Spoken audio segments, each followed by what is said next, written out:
Morning. I am Michael Sorrell, the president of Quinn College. And as you know, Quinn College is the official home of bigBANG. We are thrilled to yet again host bigBANG, this time virtually on our campus in our midst. This is unlike any other year that we have had with bigBANG, where typically we would all be together on the campus of Quinn College and enjoying each other's energy, learning from each other's words, and being a part of each other's community. We don't have the ability to do that physically this year. However, it does not mean that we cannot replicate those things virtually. And I am just always so proud of the work that my good friends Giles and Tony are doing and their incredible board and the great organization that is Dallas Social Venture Partners. They are people who truly care. They are people who are committed to doing things the right way for the right people at the right time. And in an era where we don't always see that, we cannot take it for granted. And so I just want to say thank you to my friends. Thank you to this organization. Thank you for caring enough to make a difference. I thought long and hard about what I wanted to talk about this morning, what I wanted to share with you. I know that we are talking about equity in action. I know we are talking about innovation because bigBANG is all about innovation. bigBANG is all about equity. But this is a time, we are living in an era where the rest of the country seems to have caught up to the things that bigBANG knows and bigBANG has talked about since the entirety, since its inception. But as I thought about how do we talk about this issue, how do I add something different, something fresh, a different perspective from that which you are hearing over and over again. And let me say this, the reason you are hearing it over and over again is because there's so much pain that is out there that has been left from inequitable practices that have left people on the sidelines and unable to fully participate. So that pain is real, but still, I think you have to add something different to the conversation. So as I thought about it, I thought about what could I share with the bigBANG community? What could I share with the Dallas Social Venture Partners community? What could I share with is what in effect my community? And I thought about the observation that I've had as someone who's lived here for the majority of the last 26 years. I moved here when I graduated from law school at Duke and joined the law firm of Jenkins and Gilchrist.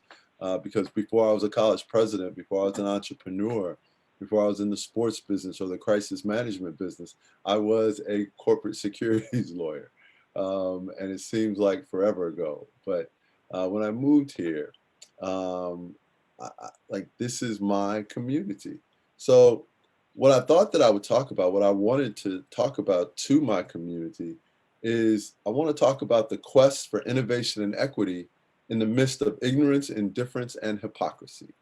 And let me say this again. I want to talk about the quest for innovation and equity in the midst of ignorance, indifference, and hypocrisy.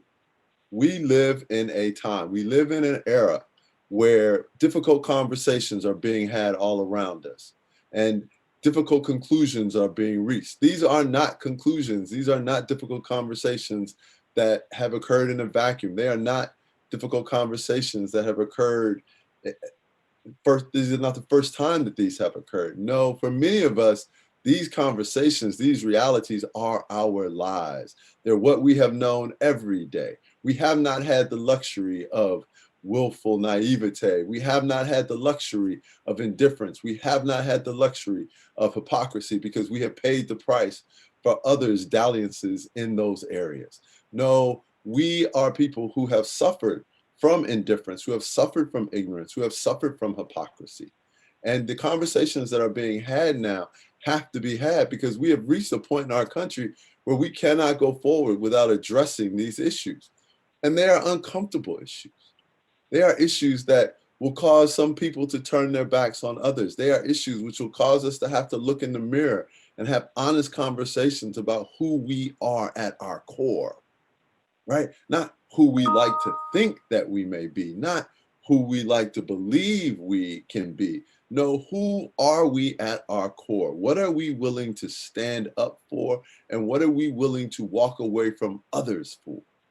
because there will be no path forward that does not require us to trouble some water, right? We will have to trouble some water. So let's talk about these ideas of ignorance, indifference, and hypocrisy in the city that we call home, Dallas. And let's talk about how that causes us to sacrifice true innovation that would lead to true equity because of these choices. Now, we know we are a city with a complicated and unpleasant past. We know we are a city that left huge chunks of our citizenry and communities to suffer the brunt of environmental injustice, of racial injustice, of just inequitable practices. We see those legacies. There is a reason why the northern part of our city looks amazing and the southern part of our city looks to be challenged. We know this has not happened by accident. It was legislated this way. It was orchestrated this way by organizations that purported to have the public good in mind, but only had a fraction of the public's good in mind. They did not have everyone in mind. They made decisions to perpetuate dynamics of power that serve to disadvantage others. And we bear the brunt of that. We bear the legacy of that, which shows up when we look at the poverty levels in the southern part of our city and on the fringes of the northern part of our city. And we don't see that those were the byproduct of ignorance, of indifference, of hypocrisy, and intentionality. Those communities, those issues were created intentionally. And they were created by the systems that in many ways still exist today. So when we look at our city, when we look at our schools, when we look at the results of that which we designed, it succeeded, but we don't like what we have found. We don't like the fact that our child poverty numbers are through the roof. We don't like the fact that the bird of Dallas in northern Dallas is the crane, and the bird in the southern part of the city is the vulture. We don't like what we have found. There are so many people that are working incredibly hard to transform this city and are doing extraordinary work. Extraordinary work. We see it every day. We have seen mayors like Tom Leppard, like Mike Rawlings, who have committed themselves to transforming, and Ron Kirk, without a shadow of a doubt, to transform the city, to make it a more equitable place. But it is not yet that. And so I want to talk about why it isn't that. It is not that because too many of us are indifferent. We look at where we are, we look at what's happened, and it doesn't move us to change. It doesn't move us to challenge dynamics. It doesn't move us to ask the questions that must be asked. For example, why do we have homogenous communities existing in the midst of one of the most diverse cities in the country, and we act as if that's just normal? It is not normal. It is not. And acknowledging that doesn't mean that people are bad people. It means if we want to be innovative, if we want to be equitable, we have to talk about the things that challenge those goals, right? If we don't, then that is indifference, right? Now, ignorance is the fact that we act as if we don't know. There are people out there who don't know how to get to a better place. They don't know how to get to equity. They don't know how to get to innovation, right? But those are the people we have to teach. Those are the people who still have hope in their hearts that we can transform where we are. But there is no path forward without going through the uncomfortable stuff. Life does not work that way. We cannot work that way. So you either are indifferent, that you acknowledge the problem, you see the problem, but you just don't want what comes to change the problem. You don't want the discomfort. You don't want the lost friendships. You don't want the lost invitations to tea parties, right? You don't want that life. So you're not really committed to innovation and equity. You are committed to the conversation, but not the realization.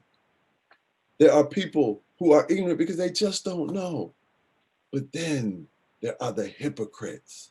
There are those who know these things are wrong, who talk about how wrong they are, and then retreat to lives of comfort that reinforce the dynamics which they have spoken out of but not acted out against.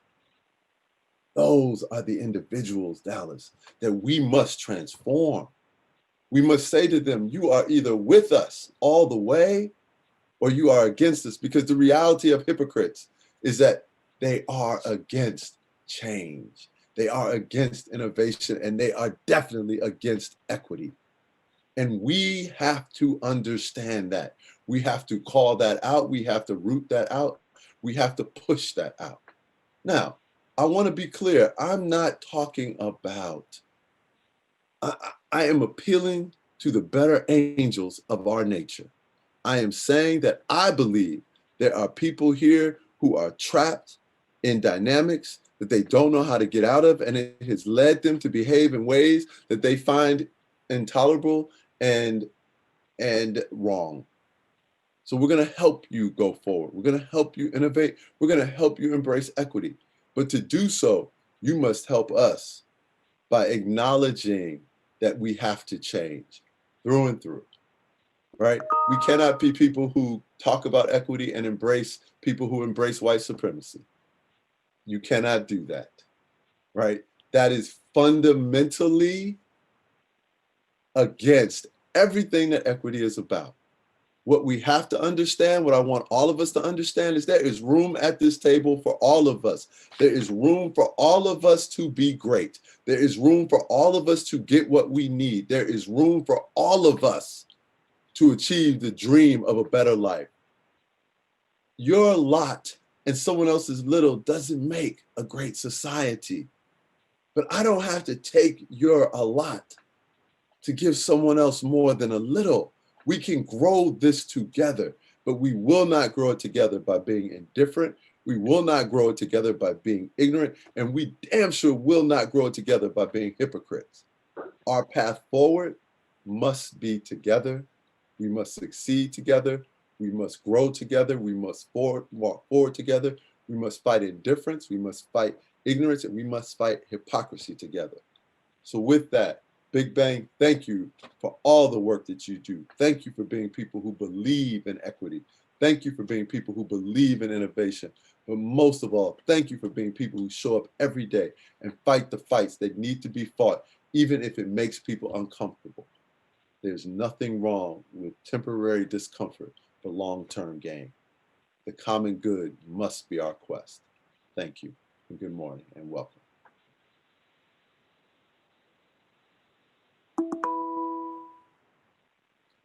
I am now excited to be joined for the question and answer period by someone who is incredibly special to me. I have known this woman since she was a high school senior wearing Timberlands and flannel jackets and shirts, right? I guess it was a flannel shirt. I am an enormous fan of Destiny Modesti. She was valedictorian at Paul Quinn College. She is an amazing voice in the marketing field right now. She's only beginning to scratch the surface of her immense potential. And I can think of no one better, or no one I would enjoy spending this part of this morning with to ask me questions than Destiny Modesti, Paul Quinn College alumna. Thank you, Prez. I appreciate you. I am honored to be a part of this conversation this morning. I want to start by saying it is so great to be a part of bigBANG 20 Equity in Action. As a student, we were always attending bigBANG as Paul Quinn was the house of the conference each year. So it's an honor to be a part of the first virtual conference. Prez, you and I have known each other for about 7 years now, and the work you do is nothing short of phenomenal, and I learn from you on a daily basis. So with that said, I would love to get into some of our questions that the people would love to hear your perspective on. The first question that we have is, what does innovation and equity mean to you? Well, they mean different things, right? I believe in what I like to call a common person's perspective on innovation, right? I look for ways to innovate for people who have been left out, who have been marginalized. How do we make their lives better, right? I'm not here for the Neiman Marcus version of innovation. I will leave that to MIT. I will leave that to Stanford. I will leave that to Penn. I'll leave that to Duke. I'll leave that to places where they are better suited for that. I'm here for the voices from the street. I'm here from the people who I watch their everyday lives and I know the struggle. I can see how hard it is when you cannot do simple things simply. So I'm motivated. Paul Quinn is motivated by the need to do more for those with less. In terms of equity, you know, I have an interesting relationship with equity because I don't spend a ton of time thinking about much else other than how do you empower people to do for themselves. So perhaps for me, equity is a a realization of a time where it isn't, we're not talking about equity, we're seeing it, right? We're seeing it because we invested in systems that produce people who were capable of producing for themselves. I love that. Completely agree. And that's something that you're always teaching us at Paul Quinn. You know, it's about the one to the people, not what you personally need. So Perez, social innovation sees the world as of social problems as almost design challenges. It assumes that the secret sauce of solutions comes from observing the problem, generating ideas to address it, and then like prototyping and testing small scale fixes. This process works well, for instance, when we're trying to help people access clean water. But when it comes down to the deeper problem of structural racial inequality, it stumbles. In my opinion, solving such inequities requires understanding and confronting their underlying causes, something we were just speaking on briefly. But what do you think is the root issue of racial inequality? And also, how do you think we can break through the barriers to racial equity? Woo! That's, I mean, you asked a question like you went to one of America's great colleges, you know, Paul Quinn. I think I did, in my opinion. Let me say this. We know the cause. It was the original Yeah. sin, right? It was slavery. It was the fact that people like you and I weren't ever supposed to be fully included. Mhm. And it was about the change that occurred disturbed the economic power structure and social power structure of an entire section of people. And let us just be honest, right? Even some of the folks that were fighting for abolition weren't abolitionists, right? I mean, so it was always complicated. It was always going to be a struggle because what you were saying was that the economic structure that was built on a way of life that was ethically and morally just wrong. Mhm. That is what people built their lives on. So that carries forward today. You see people embrace practices and embrace politicians that we know are morally and ethically bankrupt, right? But they do so because they view whatever aspect of their life that appeals, that has caused them to be appealed or caused them to find this attractive more important than the threat, the material threat to you and I, Mhm. right? And people who look like us.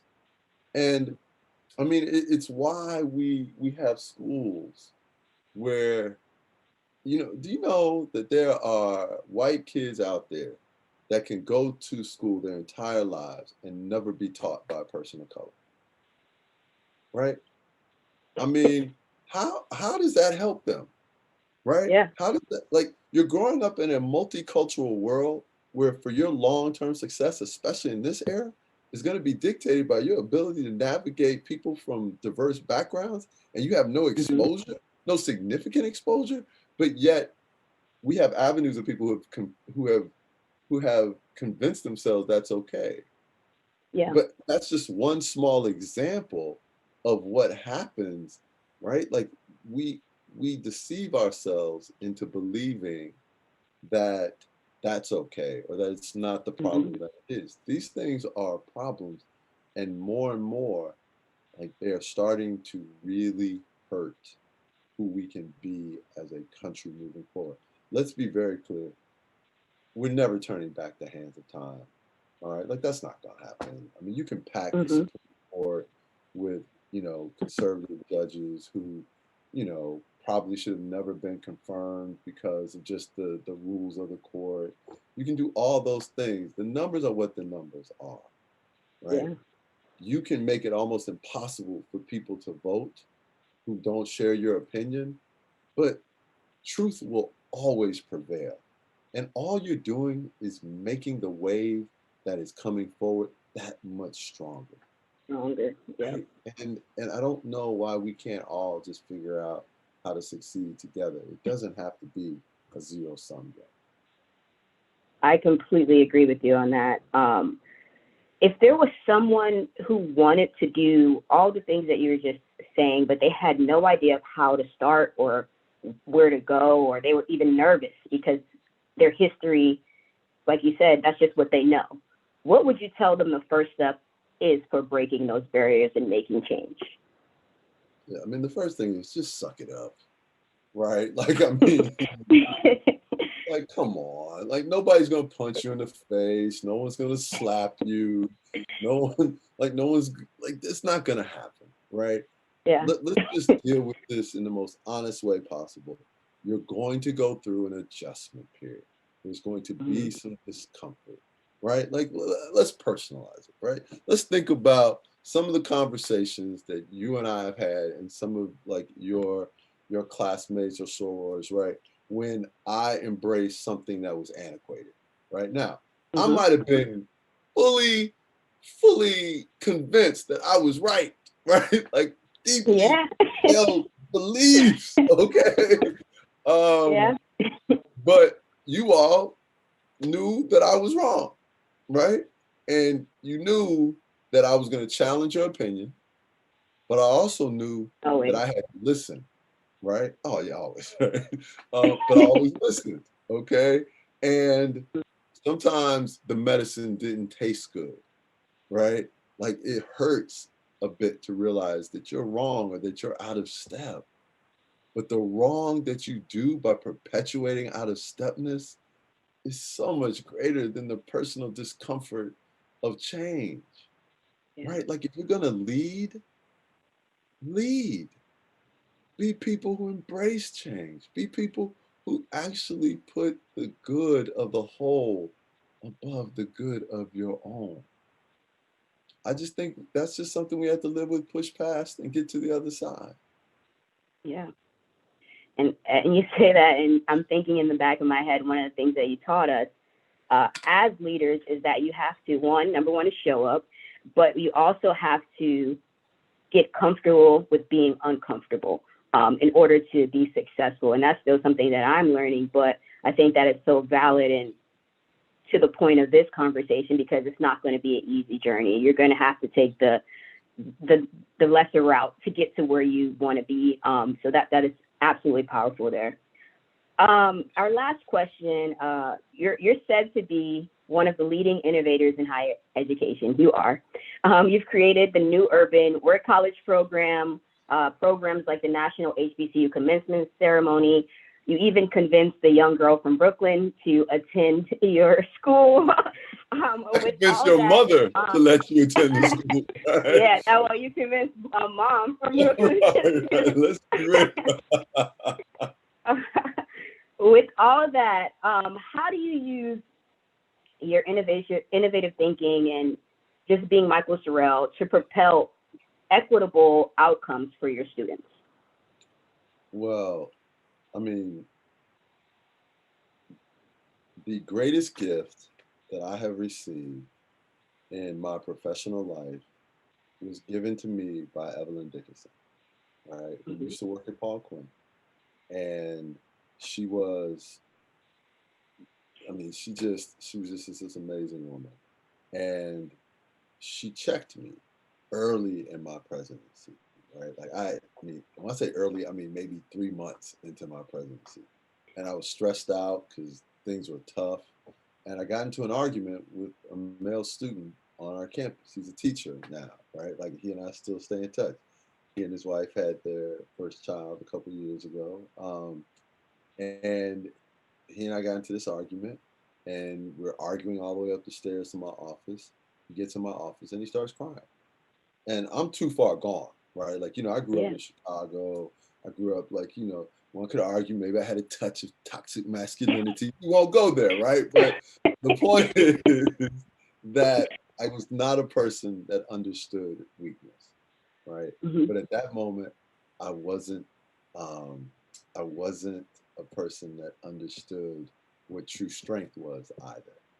And what she told me that if I really wanted to be successful, I was going to have to learn how to lead with love. And Hmm. so that I think we have to have more leaders that actually love the people they're leading more than they love themselves. Right? Yeah. Selfish leadership, self-centered leadership is what has gotten us in this mess. And selfless leadership is the only thing that's going to get us out. So I would encourage people to embrace just what we embrace, we over me, right? The Yeah. needs of a community supersede the wants of an individual. So, um, so it is, I mean, and, Destiny, the other thing that I would say to you is I'm looking at this. Oh, we can keep going. All right. I'm all here for this. Um, the thing that I would say is it's okay to have disagreement, right? Hmm. Like honest disagreements. Like it's okay for you to be in, for you to look at someone that you agree with maybe 80% of things with, and then you find this 20% that's not an insignificant 20%, and you have to hash that out. But you Hmm. can't fake hash that out, right? Like you can't fake have the conversation. Like you got to have it. And then you have to understand that there might be a season where y'all are only sort of cool, right? Yeah. Where you're like, low key, I'm pretty mad at you, right? But I'm mad at you because you told me the truth about myself in a way that I wasn't ready to hear. Yeah. Doesn't mean I don't love you. Doesn't mean that I'm not still here with you. It just means that if we really want to be who we say we want to be, then we have no choice but to do something different. Yeah. And you know, we don't do that enough, right? Like Hmm. we really don't. And then we want to be angry or be frustrated because we don't get results that we say we want. When how could we?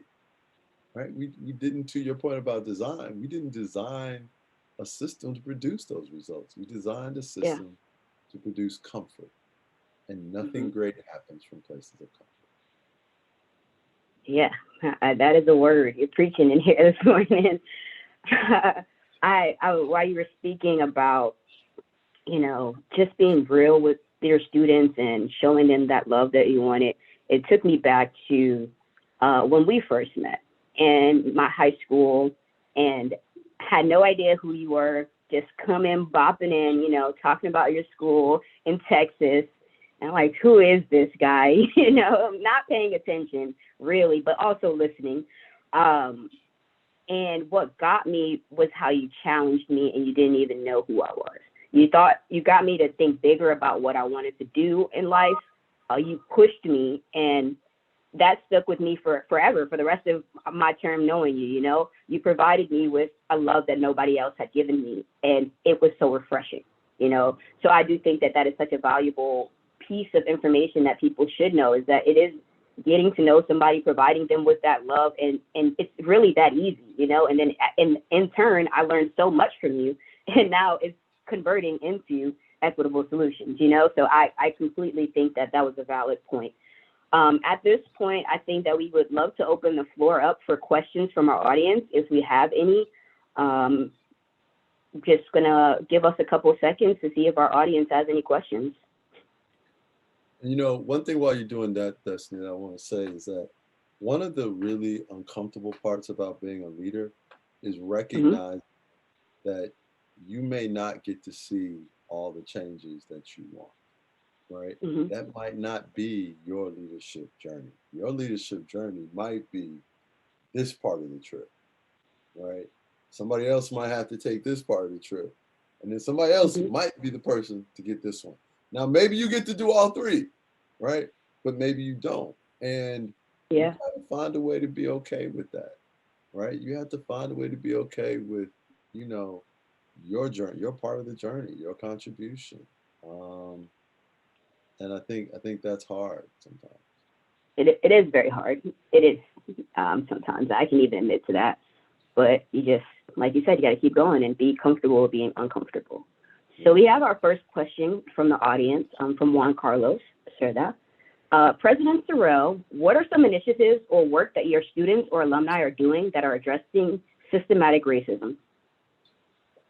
Yeah. I'm so proud of it. I'm going to expand it just to say the Paul Quinn College community, the Yeah. Quinnites, Juan Carlos, because we like to think bigger, right, than just like those who paid tuition to go to Paul Quinn, right, at some point. Um, I'm really proud of the work we're doing around environmental justice. Um, Dr. Chris Dowdy, who is our Vice President of Academic Affairs, he is leading an effort. We formed a center to help under-resourced and disenfranchised communities get the research support that they need to be able to do that.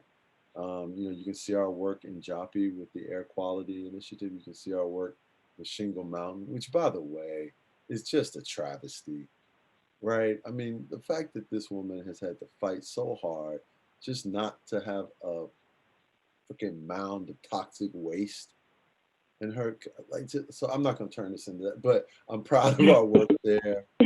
Um, I'm proud of the work that we've always done, the community organizing. Our students are so involved politically. All of it. I love it. So I could go on forever about it, but if you look around for initiatives in this city, you don't have to look hard before you find Paul Quinn fingerprints on it. Be it the COVID-19 testing, fight against food inequity, all those things are things that we're working. Completely agree there. We have some more questions coming in. Alicia Watson said, how do you push past the naysayers? Because I believe in the inevitability of my own success, right? Like, I mean, I think it's cool. It's like I've always known they say when I started as President Paul Quinn, people laughed at me, right? Like I had other college presidents look me in my eye and say that the college made a mistake in hiring me. My pastor, Freddie Haynes, always says, if you don't have haters, it's because you are a hater, right? Yeah. So, I mean, that in my entire life, there have always been naysayers. When I was a little boy and went to schools where there weren't a lot of people who looked at me, and I had teachers who said that I was never going to be successful, right? When I had coaches who told me I was never going to be good, when you know, I've had people who I may have dated who told me that I was never going to succeed. Like, there are always going to be naysayers, but you have a choice to make. Who do you spend your time in the company of? Do you spend your time in the company of the naysayers, or do you spend your company in the time of the people who invest in you? Right? See, we give too much power to people who should have no power over our lives. Right? Like, why do we stay in places where people do us wrong? Why do we stay in places where people mistreat us? Right? Like, turn around.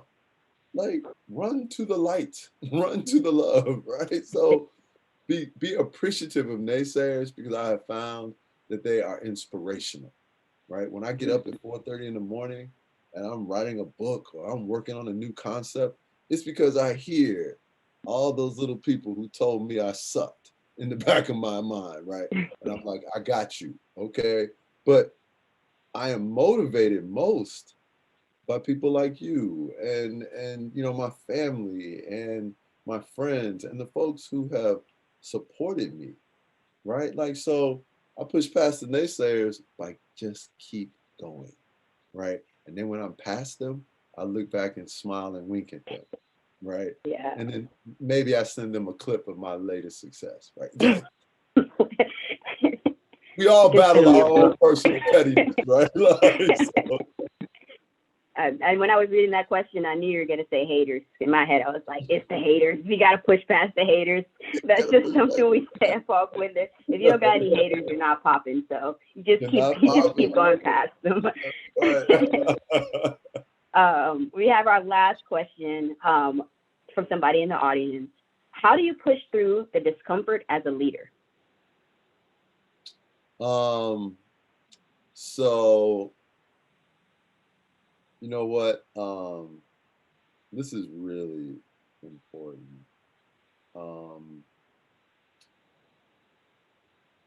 You've got to really understand why you're where you are, right? Like, if this is about you and self-aggrandizement, if this is about building a cathedral to yourself, if this is about validating your own insecurities, then you can't push past the discomfort because you're not coming from a place of truth and honesty, right? Like the only way you push past discomfort is if your quest is to accomplish something for someone else. Now, and really do so, right? It doesn't mean, because a lot of us can convince ourselves that we have a noble goal and a noble purpose. But then when we scratch away at it, we realize that far too often our favorite pronoun is I, right? Like, I did this, I did that, me, mine, like possessive. Come on, man. You know, like you got to think in terms of us and we. And when you do so, you understand that leadership is a gift, right? It's a gift. It's that people believe that you have the ability to transform their lives, that they see something in you that causes them to have faith in your ability to make their life better, to be the balm, as my mother would say, the balm in their Gilead, right? And for those of you who don't go to Black churches, it's a Black church thing, all right? But I think it's really important to understand the only way you push past discomfort is if you are pushing past it in the service of someone else and not yourself. Well, thank you so much, Prez, for this amazing opportunity. Thank you to bigBANG, SVP, the DGR residency, for this amazing conversation we had this morning. Do you have any last words or anything you'd like the audience to know about Paul Quinn College or Michael Sorrell in general? Well, you know, listen, for Paul Quinn, I would just tell everyone, please be on the lookout for your invitation to the tour, to see our first new buildings in 40 years, the Trammell S. Crow Living and Learning Center. It's dope. It's amazing. We can't wait to share with folks. On Saturdays, we still are doing COVID-19 testing. This is free. We're still doing free food giveaways. So if you are someone who has a need, no one's judging you. We're just trying to support you, right? But last but not least, I just want to say thank you to bigBANG for giving me a chance to once again get to realize just how amazing you are, right? It is special to watch someone flourish, right? To play a part in their timeline and to have watched you from senior year to now is just a gift. And you know, this is the first time that I've been interviewed by one of my alumni, right? And I'm so about this life, right? Like this is the best thing ever, okay? But I just want to let you know I'm incredibly proud of you and can't wait to see your star continue to rise. Thank you. We need to do this more often. I'm here for it. I am here for it. All right. Well, thank you, everyone. Thank you for tuning in. Again, special shout out to everybody in SVP and bigBANG and DGR residency. And I hope that we have a great week of events. Stay tuned. Please follow at Paul Quinn College for more updates on the events and SVP as well. Have a great day, everybody.